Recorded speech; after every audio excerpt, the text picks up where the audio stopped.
ದೇವಾಲಯವಾಗಲಿ ನಮಗೆ ಬೇಡ. ಬೇಡ. ದೇಶದ ಸಂಸ್ಕಾರ ಸಂಹಿತೆಯನ್ನು ಉಳಿಸುವ ದೇವಾಲಯ ವಿದ್ಯಾಲಯವೇ ಈ ನೆಲಕ್ಕೆ ಬೇಕಾದದ್ದು ತರುಣೀಮಣಿ. ಅಂತಹ ಪವಿತ್ರವಾದ ನೆಲದಲ್ಲಿ ನಾ ಹುಟ್ಟಿದವ, ಪವಿತ್ರವಾದ ಸಂಸ್ಕಾರವನ್ನು ಪಡೆದವ. ಈ ನೆಲಕ್ಕೆ ತಾಯಿ ಅಂತ ನಾವು ಕರೆಯುತ್ತೇವೆ. ತಾಯಿ ಅಂತ ಕರೆಯುವ ನೆಲ ಇದ್ರೆ ಅದು ಇದು ಬಿಟ್ರೆ ಇನ್ನೊಂದಿಲ್ಲ.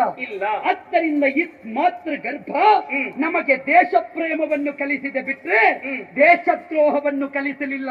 ಈ ತಾಯಿಯ ಸಿಂಧೂರವನ್ನು ಅಳಿಸಲಿಕ್ಕೆ ಬಂದ್ರೆ ಏನು ಮಾಡುದು ಮತ್ತೆ? ಆ ತಾಯಿಯ ಸಿಂಧೂರವನ್ನು ಒರೆಸುತ್ತೇನೆ ಅಂತ ಬಂದ್ರೆ ಈ ನೆಲದ ಒಬ್ಬಳು ಹೆಣ್ಣಿನ ಸಿಂಧೂರ ಒರೆಸಿದ್ರೆ ವೈರಿಗಳ ಸಾವಿರ ಮಡದಿಯರ ಸಿಂಧೂರ ಅಳಿಸುವುದಕ್ಕೆ ಬದ್ಧರಾಗಿ ನಿಂತವರು ನಾವೆಲ್ಲ.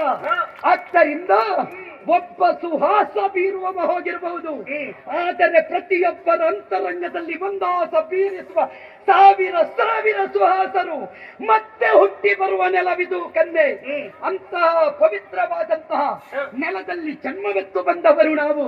ಆ ನಿಟ್ಟಿನಿಂದ ಹೇಳ್ತಾ ಇದ್ದೇನೆ, ಮಂದಹಾಸ ಬೀರುವ ಆನಂದವನ್ನು ಒದಗಿಸುವ ಕನ್ಯಾಮಣಿಯಾದ ನೀ ಯಾರು?